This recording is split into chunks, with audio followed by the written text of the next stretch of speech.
이스라엘과 팔레스타인 무장정파 하마스가 일시 휴전 이틀째인 25일 두 번째 인질과 수감자 맞교환에 나섭니다.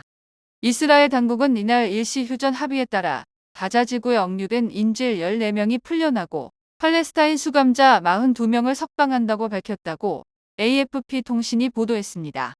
이스라엘 인질 1명당 수감자 3명의 교환 비율에 따른 것으로 전날 석방된 이스라엘 인질 13명과 팔레스타인 수감자 39명보다 늘어난 수치입니다.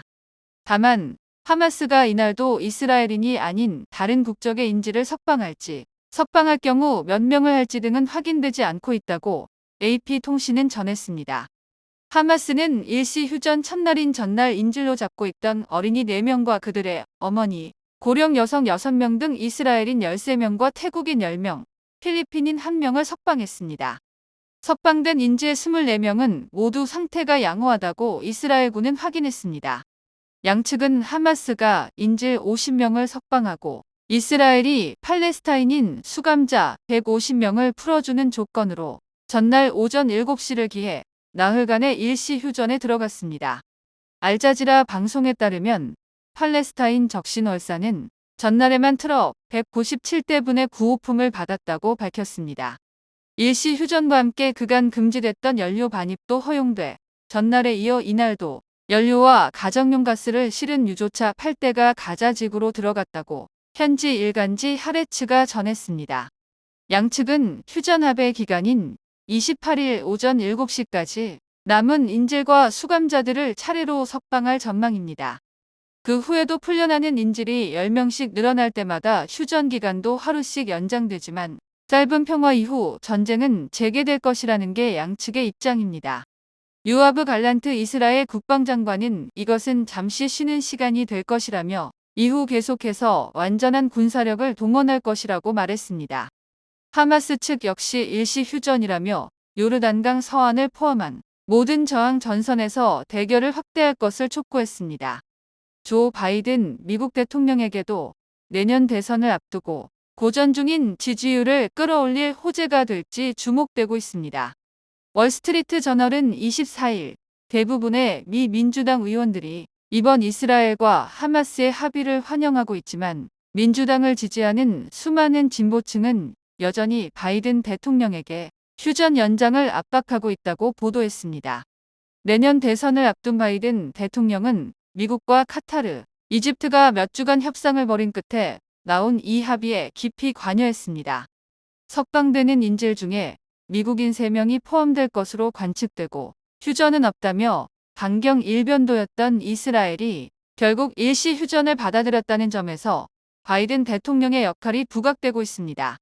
추수감사절 휴가차 매사추세츠 렌터킷에 머무는 바이든 대통령은 이날 기자회견을 열고 이번 합의에 대해 내가 집무실에서 영내 지도자들과 한 많은 통화를 포함하는 광범위한 미국 외교의 결과라면서 이같이 밝혔습니다. 바이든 대통령은 그간 베냐민 네타냐후 이스라엘 총리와 수차례 통화한 것을 포함해 이스라엘 당국의 다각도로 하마스와 합의를 압박해왔습니다. 2020년 바이든 대선 캠프에 동참했던 여론조사 전문가 셀린다 레이크는 WSJ에 이 합의가 바이든 대통령에게 실질적인 호재가 될 것으로 본다고 말했습니다.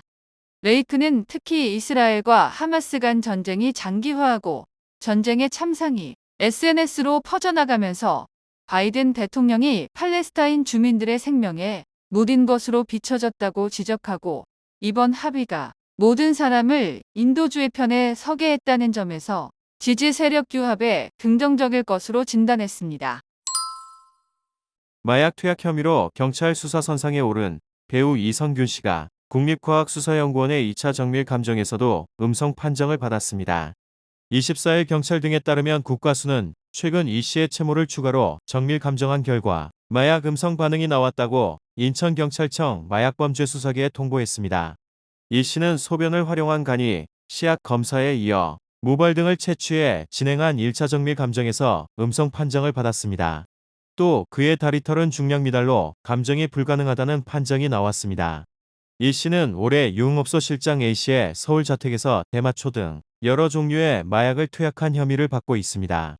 마약 투약 등 전과 육범인 A씨는 올해 3월부터 8월까지 필로폰이나 대마초를 3차례 투약하거나 피운 혐의로 먼저 구속돼 재판에 넘겨졌습니다. 이 씨는 경찰 조사에서 A 씨가 나를 속이고 약을 줬다며 마약인 줄 몰랐다는 취지로 주장했습니다.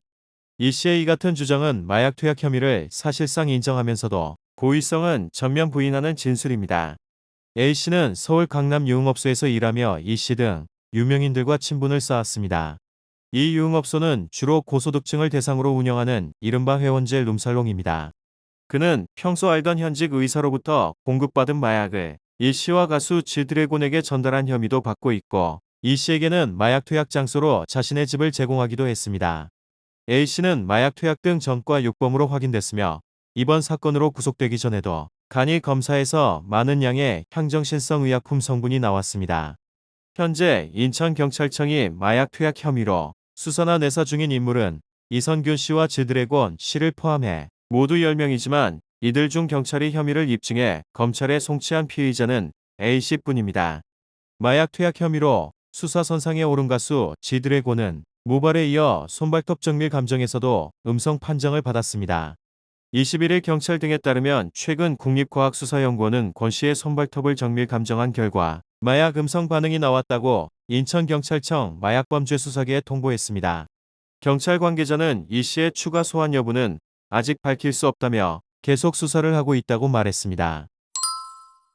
울릉도 동남쪽 빗길 따라 배치기 외로운 서만한 새들의 고향. 지난 11월 7일 한 네티즌의 게시물을 통해 독도는 우리 땅 챌린지가 확산되기 시작했습니다. 10월 25일 독도의 날을 맞아 소셜미디어 등을 통해 독도 주권 수호 예산 삭감, 독도의 날 행사 취소 등의 소식을 접하니 네티즌이 독도는 우리 땅 챌린지를 만들 수밖에 없다는 글을 올린 것에서 시작되었습니다. 특히 K-팝 팬들을 중점적으로 유행이 확산되며 그룹 방탄소년단, 세븐틴, 샤이니, 몬스타엑스, NCT, 에스파, 뉴진스 등 각종 인기 아이돌 팬들이 챌린지에 너도나도 뛰어들었습니다. 좋아하는 가수의 안무 영상에 독도는 우리 땅 원을 삽입해 소셜미디어에 업로드하는 것입니다. 한 네티즌은 쇼츠나 틱톡에 올라오는 챌린지들을 보면 처음엔 좋은지 잘 모르던 노래가 자꾸 듣다 보면 좋아지고 간단하면서 아이코닉한 챌린지 춤들도 따라하고 싶어지게 된다.